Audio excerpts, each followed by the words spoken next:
Hello all, I hope you got the answer for the question asked in the previous video. The answer is the LED will not turn on even if pin 13 is high or low. The reason is for LED to turn on and off, the circuit must be closed, but here the circuit is open. Also, you might wonder if there will be any problem if circuit is left open. The answer is no. Unless the circuit is closed, it will act like an extended wire only. Look at the pin 0. Imagine you attach a wire to it. Whenever you give high or low at pin 0, output will be nothing. In the similar way, if you remove the black wire, those green wires, resistor and LED looks like a wire hanging without other terminal being connected. I hope you understood. If you have any query, feel free to ask in the comment section. Now let's go into a new part. I hope you understood the introductory video on Tinkercad. Now let us do a project that is theft monitoring system using Tinkercad. In this video, let us know what all are the components used in the project. We use 5 main components: the tilt sensor, force sensor, ping sensor, OR gate that is IC7432, which is a quad 2 input OR gate. That means an IC which is having 4 OR gates, and finally a buzzer. Now let us know how those sensors work and what they are made of.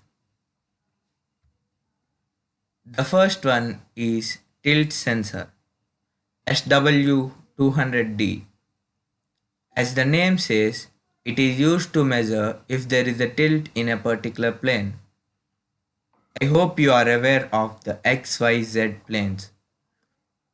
Planes are used to represent positions in space. So simply, if there is a tilt, this sensor detects it. Let us know how. The sensor has a metallic ball which turns pins on and off whenever there is a tilt more than a particular threshold. Which means if the threshold is 30 degrees, the ball turns pin on if we tilt the sensor more than 30 degrees. Now let us see the pin connections.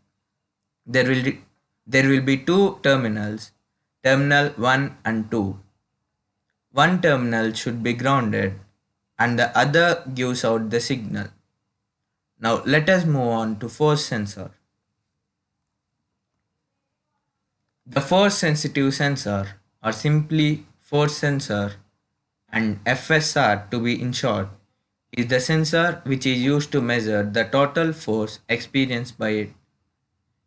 It takes in all the mechanical forces acting on them and gives a value from 0 to 1023, that is 2 power 10 different analog values. These values show the force value between 0 Newton, which is the unit to measure force, and 10 Newtons.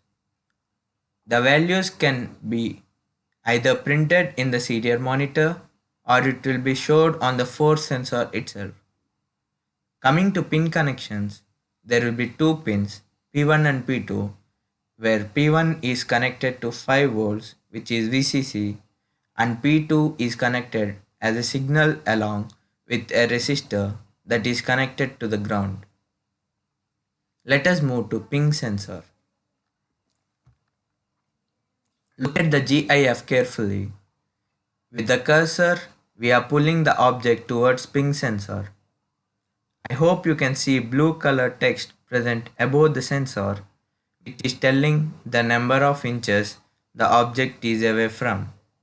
This is simply how we use ping sensor. Ping sensor is used to measure distances.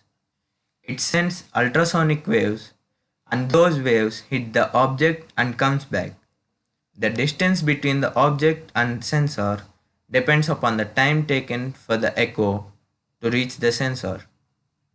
I'll explain you the formula whenever we do the project so that it will be easy for you to understand.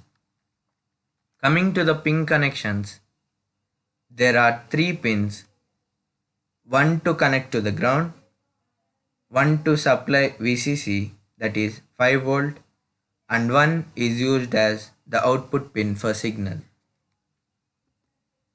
The OR gate. OR gate is represented by 7432, where HC means high speed CMOS. CMOS means complementary metal oxide semiconductor, which is the transistor used to build. Details about CMOS is dealt in VLSI course and is beyond the scope of this course. As of now, remember that an OR gate is a gate which takes two inputs and gives an output based on the OR of the two inputs. OR logic is whenever there are two input signals, if one of them is high, then the output is high, else the output is low. If the output is C, C can be written as A plus B. Remember that as these deal with binary values, even if A and B both are 1, output will be 1 and not 2. Please look at the first image. It is the pin diagram of a quad 2-input OR gate, which means it has 4 2-input OR gates in total. We can select any gate according to our convenience. In the project, we take values of tilt sensor and force sensor as inputs of OR gate, and we activate buzzer if output of OR gate is 1. Piezo buzzer, or simply a buzzer, gives a loud sound when it is activated, that is, whenever we give high signal input to it. If you see at the first GIF, whenever we rotate potentiometer over a certain threshold, we can see that buzzer is getting activated. Whenever buzzer is turned on, you can see the change in the buzzer. It shows as if it is vibrating. In Tinkercad, you'll also get a sound if buzzer is activated. Coming to the pin diagram, there are 2 pins for a buzzer, where one has a plus sign surrounded by a circle as shown in the slide. We need to connect signal to it and ground the other. Then buzzer works as expected. Let us see the sample circuit diagram. This is the sample circuit diagram of the project. We connect a force sensor and a tilt sensor to an OR gate. Whenever there is force or tilt detected, the OR gate turns on the red LED to alert the person. Then the buzzer is turned on. We calculate the distance of the intruder using the ping sensor. The idea is to place the tilt sensor and force sensor on the hinge of the door. So, if someone tries to push the door, a tilt and force is detected. Then we say how far an intruder is from the project setup. We'll start the simulation in the next video. Thank you.